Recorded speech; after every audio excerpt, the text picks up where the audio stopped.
Majid, and he's been causing something of a stir.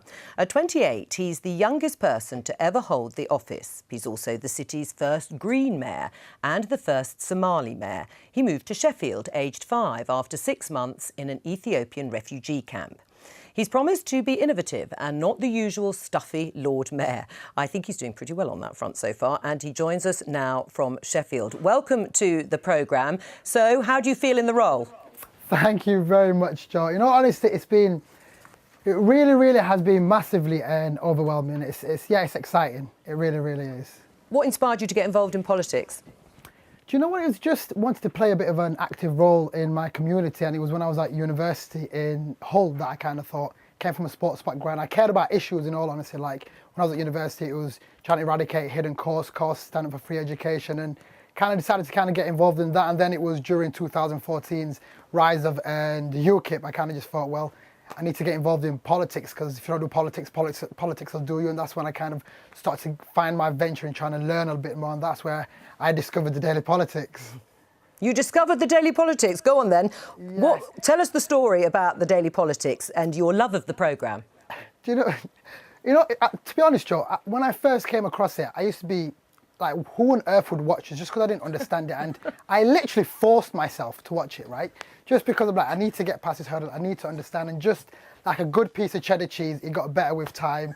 And then I kind of just ended up enjoying it and found it quite entertaining, to be honest. And here I am today on Daily Politics. And that's not the reason we invited you on at all, of course. But I'm delighted to be compared, or the programme is compared to a good piece of cheddar cheese, maturing and ripening with age. Exactly. Now, you say that you want to make the office less stuffy, so I'm intrigued. What are you going to do? How's that going to manifest itself? Yeah.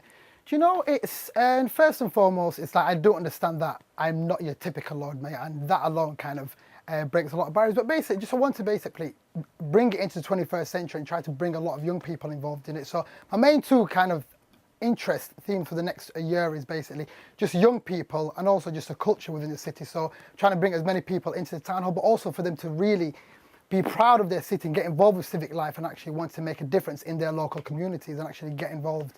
So that's my main focus, to be honest. Well, Majid, we have Jacob Rees-Mogg, the Conservative MP, here in the studio. Jacob, any advice for Majid? Majid, what do you think of his sort of prospectus? Well, I'd like to congratulate him on what he's doing so far, and he should stick to his guns. It's brilliant. It's so refreshing. We had this bit earlier from Ruth Davidson about saying the Tories are all far too stuffy.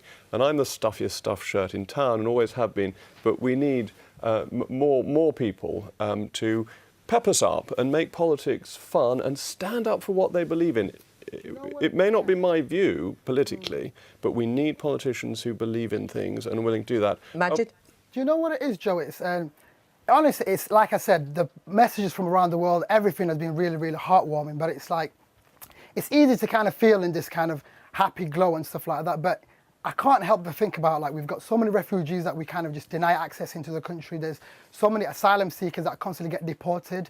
And it's this government's policies that make my stories and stories like mine actually very unlikely. And it's a bit of a shame, and we really need to tackle it.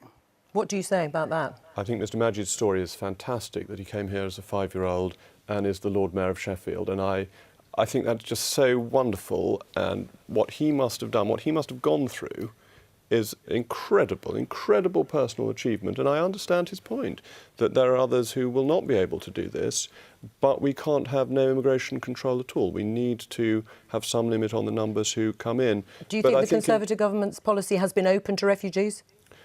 I happen to think one of the reasons we should take control of our borders with Europe is that we can be more generous to genuine refugees because we don't have the very large numbers coming from the EU.